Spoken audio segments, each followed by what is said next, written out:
the last person to enter Jannah will be a person who will be in Jahannam. This man, the hadith says, will walk a step and fall a step, and the fire burn him a step. So he's in calamity.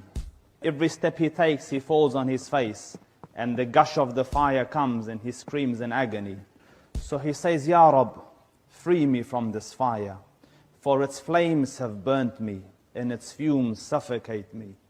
He complains to Allah Rabbul Izzah, so the Lord of mercy and honor tells him, if I release you from the fire, do you promise not to ask for anything more?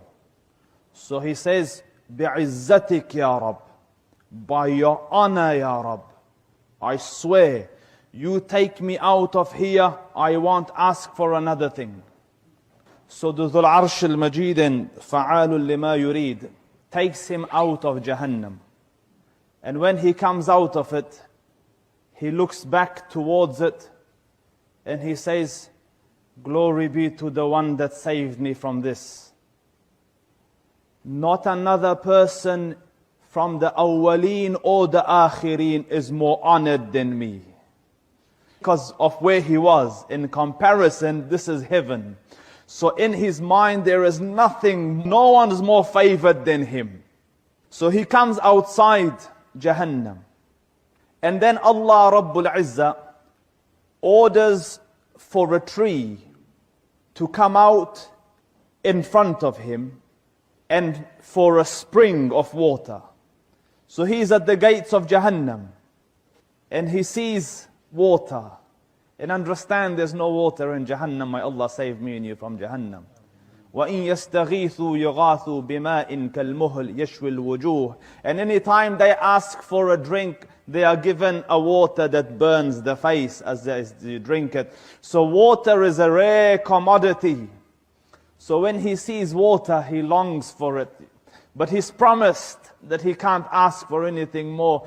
And one of the hadiths says, Ya Rab, Ya Rab, oh Allah, not wanting to ask, but at the same time it's too tempting. So then he says, Ya Rab, take me close to that tree and that water, so that I might sit under its shade and drink from its water. So Allah Rabbul Izzah says, Ya ibn Adam, ma aghdarak, O son of Adam, how would you break your word?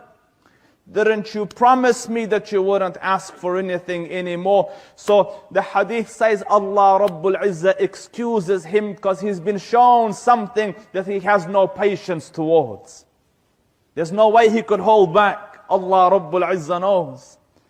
So when he goes under the tree and drinks from its water and enjoys its shade, another tree bigger and better comes out in front of him near the gates of Jannah, and the stream is running alongside it. So he looks at it. In the hadith, Ya Rab, Ya Rab, oh Allah, oh Allah. And then take me to it, Ya Rab, closer to that tree. So Allah Rabbul Izzah says, O son of Adam, how you break your word? Didn't you promise? And every time, it's not an ordinary, it says, bi'izzatik, by your honor, Ya Rab, I won't ask for anything more. So he says, bi'izzatik, by your honor, I won't ask for anything more. So Allah Rabbul Izzah takes him to that tree. It is by the gates of Jannah.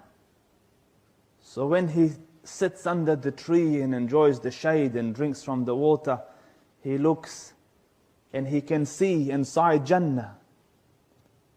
And subhanallah, who can look at Jannah and not... you see a nice house and your heart thinks, Ya Rab, you want it so bad. So he sees Jannah and the heart longs for it.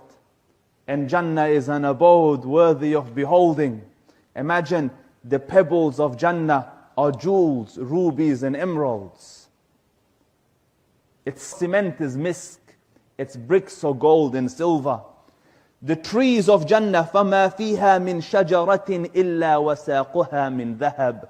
There's not a tree in Jannah except that its trunk is made from solid gold. Shade that would last for 100 years for a rider to ride under. So he sees this and the perfume and the scent of Jannah. So he says, Ya Rab, enter me into Jannah. He's just come out of Jahannam. So Allah Rabbul Izzah says, O son of Adam, how you break your word. You promised. So he says, Ya Rab, enter me into there and I won't ask for anything else. So Allah Rabbul Izzah says, enter Jannah. And you know when you come late to a party, all the seats look full because you feel out of place. This man's late to the party. He's late to Jannah. So when he enters, he says, all the places are taken. Where do I go? So Allah Rabbul Izzah says, my servant, what if I give you, in one of the narrations, the size of the kingdom of one of the kings of the dunya? You look at some of the kings that have passed. Harun al-Rashid used to look at the clouds and say, cloud, rain wherever you want. Its fruits will come to me. Because the bulk of the earth was under his reign.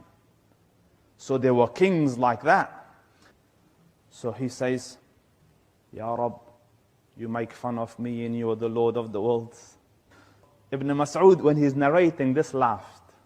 So they asked him, Ya Ibn Mas'ud, why did you laugh? He goes, because the Prophet of Allah laughed. And we asked him, why did you laugh? He said, my Lord laughed when the man said this.